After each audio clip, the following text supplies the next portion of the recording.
All right, this is the Big Douglas Show. We're live on Friday, the 22nd of April, and my guest today is Al Galdi. Al, thanks for hopping on today. Hey, thanks for having me. I appreciate it. Absolutely, always enjoy having you on to chat a little bit about the Commanders. The season has been over since I talked to you. Carson Wentz is here. I thought maybe we could kind of go through the roster, spend a couple of minutes on each one, and then eventually use that to get us to picks 11 and 47 because obviously the draft is coming. Yeah, sure. Before we get there, I don't feel like Ron's going anywhere. He feels like this is a big year for the program. But do you think it's a big year for like where he is as far as the head coach of the franchise? In terms of job security, well, Right. I think this, if it's a total disaster, then I think he could be in trouble. But I think barring that, then I think he's probably fine. I mean, if somehow for whatever reason they went 4-13 or 5-12, something like that, then I think he could be in trouble because I think at that point you would have a lot of anger from the fan base and you really would have to question what's going on with football operations. But barring that, yeah, I mean, it's hard. I don't think Dan is looking to fire Ron after this season. I think that's pretty clear. And I think that it would take them being really bad and also maybe even like stuff coming out about people not getting along, like dysfunction, that sort of a thing. So like beyond just like a total worst case scenario, I think he's good for next year. I'm talking about 2024 or 2023. But what's interesting too is so Scott Turner gets his contract extension this offseason, which I don't think has gotten enough attention. You don't extend a guy's offensive coordinator if you think there's a good chance you're going to be firing that guy after the upcoming season. So that to me was a sneaky little tell of, Ron's in a pretty good spot here. Again, if everything unravels, then he could be in trouble. But the fact that Scott got extended and now his contract situation aligns with Ron's, each guy is under contract through 2024. I think that's telling. I did too, and I brought that up on the show last week. I'm glad that you pointed that out because it's a big deal. The offensive coordinator doesn't get an extension if there's trouble at the top. Especially the offensive coordinator for an offense that has not been great the last few years. Now, I don't think 19 points a game, bad. Yeah, and I don't think that's all on Scott. But, even if you like Scott, I mean, you can't say that he's doing a bang up job. You have to say, well, let's see what happens when he has more talent to work with. But yeah, and he gets an extension. So I think that says a lot. Yeah.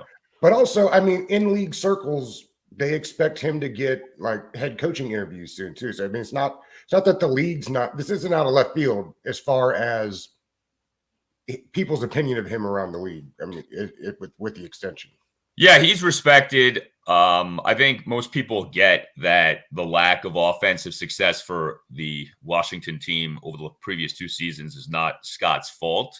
But I also think you have to say this, they haven't been great offensively. And so at some point that needs to start to change. We do need to start to see some things. But yeah, I mean, I like a lot about Scott. I think that what he does schematically makes sense. He uses a lot of motion.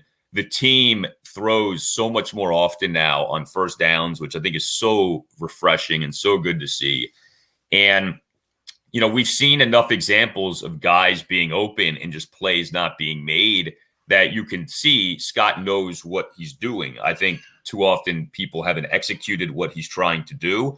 And, I think specific to last season, there were a lot of injuries on offense. I mean, I know every team deals with injuries, but this team got ravaged on offense in terms of key guys missing a lot of time. So I don't think it's fair to just say, well, look at their offensive rankings the last 2 years. Scott doesn't know what he's doing. I think it's a little more nuanced than that. But I do think this is a big year for Scott because assuming that the health on offense is better, we do need to see some signs here of, okay, here we go now. This offense can work. And we haven't quite seen that yet. I mean, like you said, the numbers for the offense have not been great. And, it feels like forever we've been talking about the offense needing to be more explosive, needing to generate more big plays. And that hasn't been the case here for a while. So hopefully that does change this coming season. They call that a segue right onto the most important position on the field. It is it can't be stated enough. Ron has tried at quarterback since he's gotten here. I mean, about the only mistake that I make on him was I would have drafted quarterback last year instead of linebacker. I mean, I think that was the only mistake at trying to address the position that they've made. So whether or not they paid the Ashburn tax, if you want to call it that, for Carson Wentz, they did, right? And I mean, and they got, I guess, the best guy on the market. We see, the market for Jimmy G hasn't been nearly what people thought it was going to be. So, I mean, if this guy gets you anywhere close to upper half of the league production, you can argue that they overpaid, but I don't know that you can overpay if he gives you what you're hoping for. Yeah, I think that's a good way of looking at it. If Wentz plays well or reasonably well, then you can live with what the Commanders gave up to get him.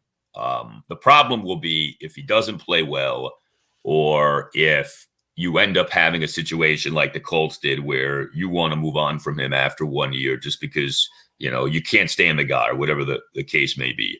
But yeah, if the guy plays well, then I think you can live with what was given up to get him. I mean, to me, it's kind of like, I think about it like the RG3 trade. Nobody loves giving up 3 1s and a 2. But if the guy ends up being a franchise quarterback, you can live with that. And after Robert's rookie season, nobody was complaining about what Washington gave up to get him because he was outstanding. And you're like, well, it was a high price, but look at how well it's working out. Now, obviously, things changed after that. But yeah, when it comes to quarterback, there really isn't too steep of a price to pay. The question obviously becomes, is Carson going to be a guy who plays well? I think he could be, but it's not a given. And, it's really difficult to ignore all the red flags. I mean, I've talked about him a lot on my podcast. I know that you've talked about that stuff too. But I think, there also is reason to say, hey, the owner soured on Carson big time. I mean, almost to a point now where it's kind of nasty, some of the stuff that Jim Irsay has said about Carson Wentz. And, I had Chris Long on my podcast this week, and he played with Carson for 2 seasons. And he said Chris was great. He gave a very honest assessment of Wentz. And he said, Carson is not a bad person. He can be a better leader. He doesn't always reach out to everyone on the team. He certainly needs to be better as a quarterback and stop taking some of these ridiculous chances, but he's not some horrible human being, and if you go off some of these reports, you just, the devil. And it's like, no, it's really not that. And I tell you, and I don't want to make too big of a deal out of this, but I really did like Carson's introductory press conference for the Commanders. I thought Carson did a good job. I thought he came off well, and he came off like a guy who isn't just saying, all that stuff that's out there regarding me is all fake news and not true. He almost kind of said, some of it maybe is true, he came off humble, I thought. And I think he recognizes this is probably my last shot at being a starting quarterback for a team going into a season. Maybe he becomes a backup and winds up as a starter. But in terms of a team being all in on you going into a year, this might be his last chance. So to whatever extent he has done things wrong or been a bad teammate, maybe it's kind of clicking for him of, I need to do a better job. I mean, we know that he's very religious, and, religion teaches you, right, to be humble and kind of see the error of your ways. And maybe there's some of that happening here with Wentz. So, I have questions about the trade. I didn't love it when it happened, but I do see the upside, and I'm rooting for the guy because if he plays well, a lot of things change for our football team. That's right. So quarterback essentially in the draft would be out for me. Would it be out for you? I wouldn't say it's out. I mean, I'm a very big believer in until you have your franchise quarterback, you got to keep taking swings. I presume that one of the reasons the Commanders made the trade for Wentz is that they, like a lot of people, don't love this quarterback class. But I would say this, if opinions have changed or been altered, the fact that you've traded for Wentz should not preclude you from taking a quarterback. If for some reason this team really likes Malik Willis and somehow he's available to them at 11, I don't think that he will be, but if he is, take him, okay? Because the last thing you want to happen is it ends up being that one or more of these quarterbacks in this draft end up being great, and you had a shot to take one or more of those guys, and you didn't take them because you had Carson Wentz, who ended up not working out, and you parted with him after just the one season. So I don't think you can get caught up in, well, our plan now is Carson and we can't deviate from that. No, your plan is you need to find a franchise quarterback. And until you have one, you don't have one. But my sense is the Commanders don't love this quarterback class. What I think is interesting is, okay, let's say like a Desmond Ridder or Sam Howell is available to you in the second round. You know, the opinions on those guys vary, but there are people who really like Desmond Ridder. I had on Austin Gale of Pro Football Focus on my podcast. He has Ridder as the QB1 in this draft. Now, Ridder's stock has gone up. It may well be that he goes in the first round, but what if he doesn't? What if he's available at 47? There are people who really like Sam Howell. What if Howell's available to you at 47? So I think that's what's interesting is, do the Commanders maybe take a second round flyer on a quarterback? And obviously there's a chance to do something like take a Carson Strong in, say, the third round or on day 3. So I think that's really where the quarterback intrigue will be for the Commanders in this draft. And unfortunate for them, I'm with you. That's more in the range. And frankly, I like Carson Strong a lot. But without a third or a fifth round pick, it makes doing some of those things where that makes more sense kind of tougher to do, particularly at the second round. They have brought in all of the highly rated running backs, all of them. And I don't know if this is a product of an extra game. And frankly, Antonio Gibson had the turf toe 2 years ago and the fractured shin last year. And, 41's coming back with a neck thing. So, I mean, I don't know if this is more of like Ron being honest, right? Ron seems to be more honest than we realize and saying, hey, we need this. Maybe this allows us to move Gibson into the formation more and maybe take some of the work off, or this is just due diligence. Well, I think this with running back, I don't think you can ever be like afraid to take a guy who you like, just because we know how it works with these guys, how they get banged up and how it's not a position at which you really should be spending any money. And so if you think about Gibson, right? So he's going into year 3. He's on a 4-year rookie contract. He's been banged up a lot. I don't think it's nuts to say, well, if we can find someone else who we like, we should take him. And that doesn't mean that you're out on Gibson, but, it does mean, hey, if you have someone here who you think can be a weapon for you, I'm all about it. I mean, I'm really not that big of a believer in paying running backs at all. Like something like the J.D. McKissick re-signing I thought was fine because it's not a lot of money.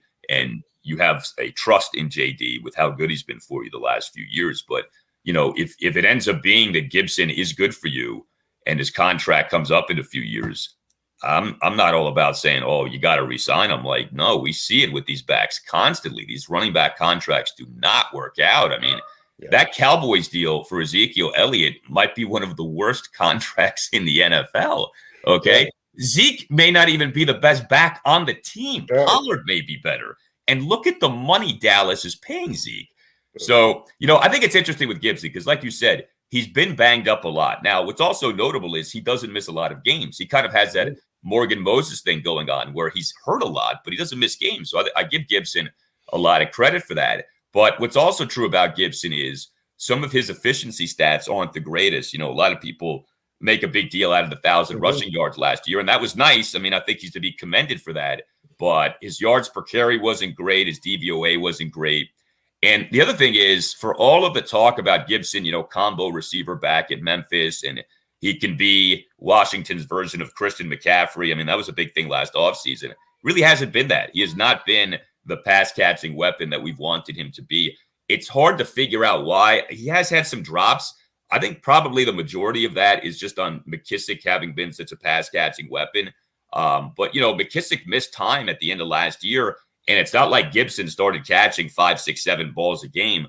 So I don't know. I mean, if he's not going to end up being this dual purpose weapon that we thought, that's another thing to think about here. I mean, he still does not play a lot on third downs. His first 2 years, he's almost like a ghost on third downs for Washington. So a guy like that, you say, well, the Commanders obviously have something that's holding them back from using him more and throwing to him more. So if they can find someone who they feel like can help them in that regard, great. But yeah, I mean, with running back, I think if you have, say, 3 guys who you really like in McKissick, Gibson, and someone you draft, I think there's logic behind that. The entire world has decided that the Commanders will draft wide receiver at 11 or at 47 in some iteration of that. Let's do the wide receiver position now. I don't know. I'm not sold on this notion that with, Samuels coming back and McLaurin taking another step, and they just spent a third on Diami Brown. They didn't do that on accident. They did it because they like him and think he can play. Dex Milne is on the team, who I know that they also like in some of those roles. I mean, is wide receiver, is this like the big need that everybody says it is? Because I mean, how many snaps can wide receiver that you take at 11 get if you're still trying to give the other 3 guys that you already have snaps? Yeah, I don't see receiver as the screaming need that others do. I actually feel like the Commanders at receiver maybe aren't great, but are good enough if the quarterback play is good.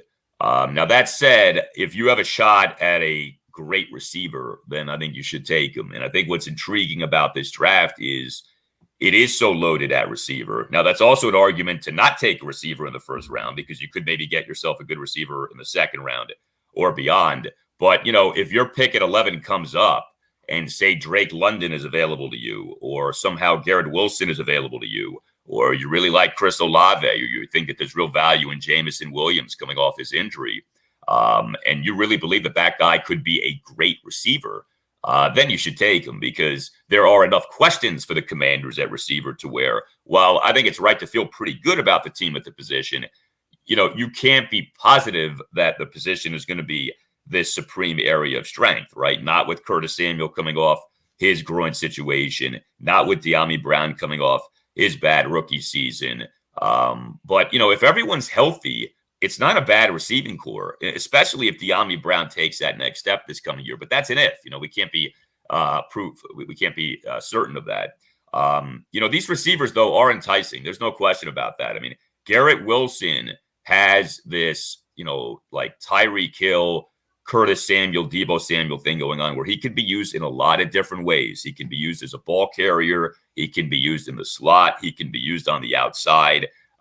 Drake London, big size, big yardage after catch guy, put up video game numbers at USC last year before his injury. Olave, there's a Terry McLaurin parallel between those 2 guys. Great speed, great deep ball threat. One of the really interesting things about Olave, look at his number of catches at Ohio State and look at how many were touchdowns.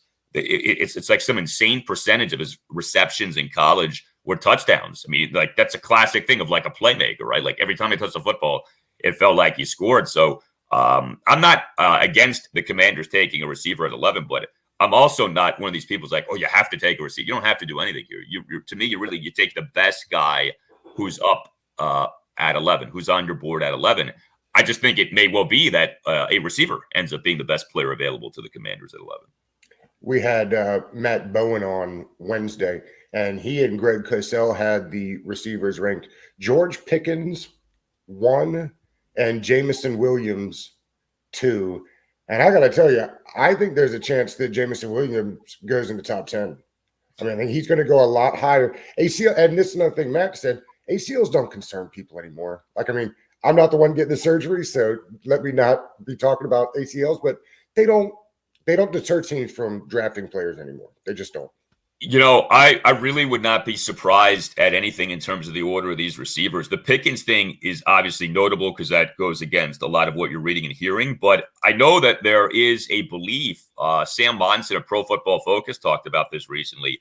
Why isn't Pickens getting more love? That Pickens might be the steal of the draft, especially if you're just looking at receivers. So, yeah, there are a lot of ways in terms of the order in which these receivers are taken. There are a lot of possibilities. And what I think is encouraging for the Commanders is you could make the case that if you get any one of the top 4 or 5 receivers in this draft, you've gotten yourself a really good receiver. That's one of the things that I'm really excited about for Thursday night is that there are going to be multiple good players available to the Commanders at 11. I really do believe that. So I think we're going to come out of Thursday night feeling excited about who the team has gotten. Now, there may well be debate about should you have taken this guy instead of that guy. But there are going to be multiple good players at that spot. This seems to be a deep draft in terms of just good players, period. It's not a great draft at quarterback, but overall, just in terms of the availability of good, talented players, I think you have that here, and especially at the spot at which the Commanders are picking on Thursday night. They're going to have their choice of some good players. Charles Cross is flying up draft boards. If a guy like that falls to 11, I mean, is that a position? Because there's no Trent Williams on this team anymore. There's no Brandon Sheriff on this team. It's been a long time since the Commander, Washington football team, Redskins, whatever, hasn't had like an all-pro level offensive lineman. Do you think they'd be intrigued by somebody like that at 11? I do. I mean, again, I go back to best player available. If they feel like that's the best guy there, take him, and you can figure out the rest later. I mean, I think one of the things that was discouraging about last year was Samuel Cosmi missed a lot of time.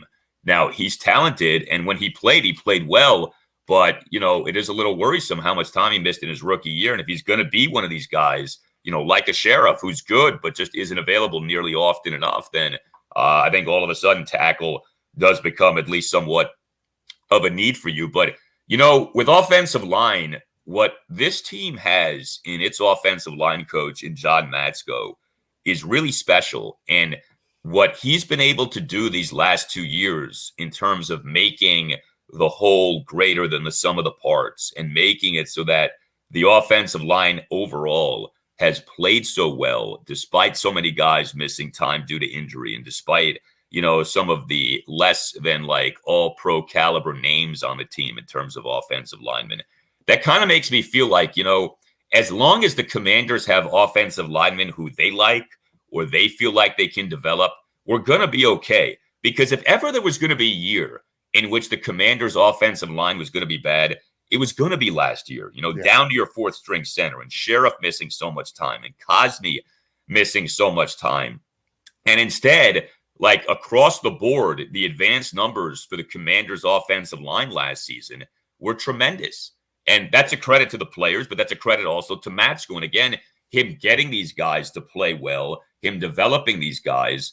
And so, yeah, I kind of just trust him now with the offensive line. I mean, remember all the angst? Oh, they got rid of Morgan Moses. What now? Man, they ended up being just fine, you know? So, yeah, like if, especially at offensive line at this point, I sort of give them a benefit of the doubt that I'm not sure they deserve it every other position.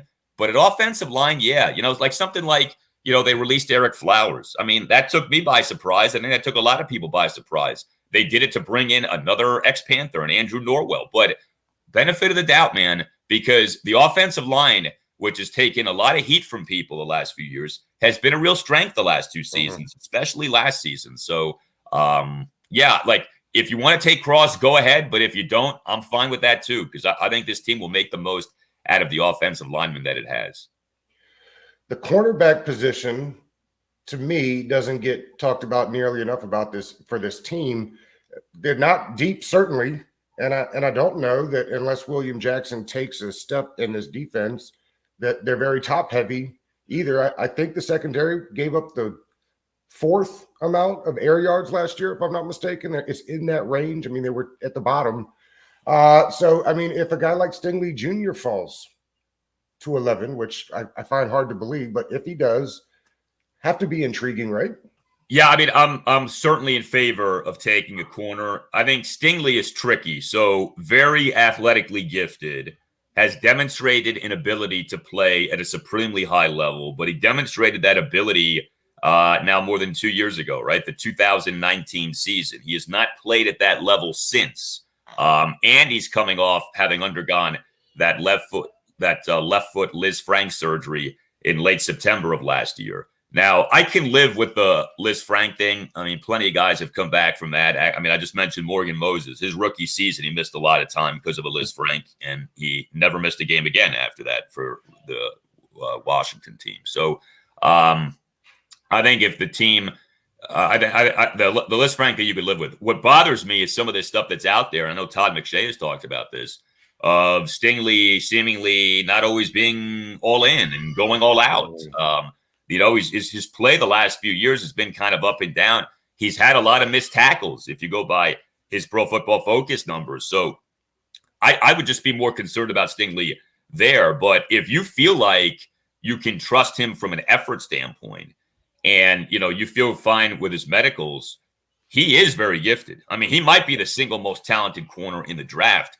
He has excelled in press man coverage, which I think is always an enticing thing to be able to say about a corner, even though I know the Commanders don't play a lot of that. But, I mean, if you got Stingley and he played well and you had him and Kendall Fuller and William Jackson III and Jackson playing as he did in the second half of last season as opposed to in the first half of last season, then that's a pretty nice top 3 cornerback situation. And you very much do need 3 starting caliber corners in the NFL right now with how often teams are in nickel. So, yeah, I mean, I am thinking very hard about corner. I'd love for Sauce Gardner to fall to 11. I don't think that that's going to happen. He, to me, would be more the guy who you want. But Stingley is gifted enough to where you have to think about it. Like, I don't think you take him off your draft board or anything like that. I definitely am open to that possibility. I just want to be sure that you can trust him from an effort and performance standpoint, because I think that's the bigger question as opposed to the foot. That gets us to the last grouping, and I think what excites the fan base maybe the most, maybe excites Ron the most too, which is the safety in Kyle Hamilton. If he gets to 11, that feels like what I'm seeing. It feels like anymore it's like Wilson, London, or Hamilton at 11 now. Your thoughts there? It does feel like that. I always wonder about, are we being misled here, right? But if you follow the breadcrumbs that have been left, it does feel that way. I don't know if you caught the conversation that Ron did with Logan Paulson for the Commanders, an in-house production type deal. But Ron, unsolicited, brought up, as he called them, the Ohio State receivers, Wilson and Olave, which seemed to be another sort of indication that he really likes those 2 guys and will take one of them if they're available to them at 11. But yeah, so with Hamilton, I think it comes down to this. Is he more than a box safety in the NFL? I don't think these days, with how much of a passing league this is, that you should be spending significant draft capital or significant salary cap space on people who don't either greatly enhance your passing offense or passing defense. And so if you see Kyle Hamilton as a guy who in the NFL is only going to be a close to the line of scrimmage box safety type, then I don't think that's reason to take him. Then I think that really does devalue him. We just went through this with Landon Collins. The mistake that the Redskins made in paying Landon Collins was paying him all this money when, in fact, it is true that he's not good in pass coverage. And actually, for periods of time, he wasn't good against anything because he was missing a lot of tackles going back a couple of seasons now. So, even with him playing better last season in that Buffalo nickel role, okay, that's great, but he wasn't worth the money that he was getting paid. That's why the team released him and was right to release him. Now, if you bring him back on a cheaper deal, that's a different conversation. But to me, with Kyle Hamilton, I've read and heard mixed things. There are people who say, no, this guy's gifted enough to be great against the run and the pass, and you can play him as a free safety. You can play him even in the slot. If that's the case, then take him, because he is a freak, right? 6'4", 200-plus pounds, can make big plays, smart player, etc.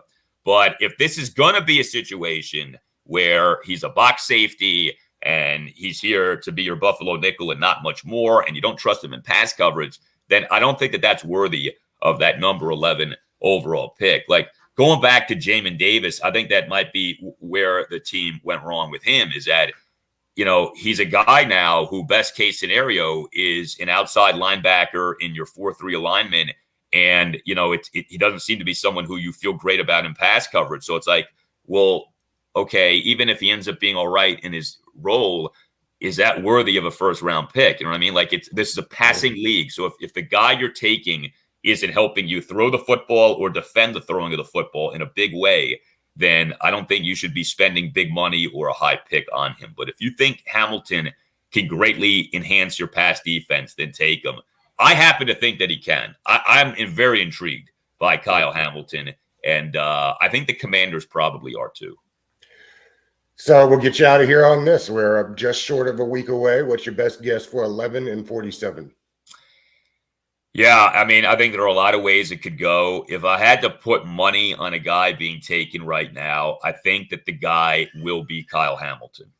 That would be my sense. Receiver seems almost too obvious, like it just no one's going to be surprised if the Right. team takes the receiver at 11, but it almost feels like this is too easy and too predictable. But, sometimes the simple thing is what ends up happening. So we'll see. But yeah, my guess is it's either going to be one of these receivers or it's going to be Kyle Hamilton.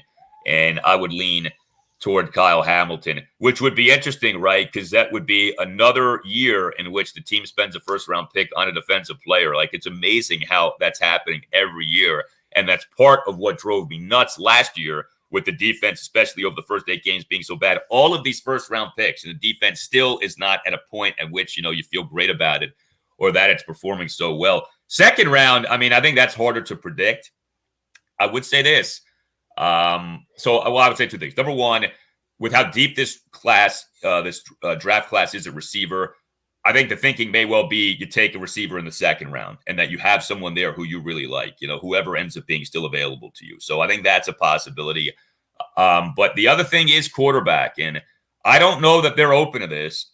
And I'm not saying they should be. If you don't like these guys, don't take them. But if Ritter is there or Howell is there and you think that guy could end up being something for you, then take him, man. Okay? Don't let the presence of Carson Wentz dissuade you. I don't like this stuff about, well, that's going to make Carson angry because he got angry when Philadelphia took Jalen Hurts. This is not about placating Carson Wentz. This is about getting a franchise quarterback. Now, in recent NFL history, there are very few non-first round picks who've ended up becoming franchise quarterbacks. At this point, Dak Prescott's the last guy. That's all the way back in 2016. The percentage of non-first round quarterbacks who end up becoming franchise quarterbacks is really low. Normally, if a guy isn't good enough to go in a first round, then he's probably not going to ever end up being more than a backup. But we know that there are exceptions. And if you get that exception, that is a glorious thing. So I just want the Commanders open to this. I'm not saying you have to do this, but if a Ritter or a Howell or someone else really tempts you, don't be afraid to take them just because you've made this trade for Wentz. He's Al Galdi. You can find his podcast every day out by 5 in the morning, right? You guys pump that 5 a.m. hour, yeah. Yeah, I love that. Still with Blue Wire? Yeah. Yep. Love the show. So check it out anywhere you get your podcast. Al, always great. We hammered out a lot of information today. I always appreciate it. I appreciate having me on. Thank you so much. Absolutely.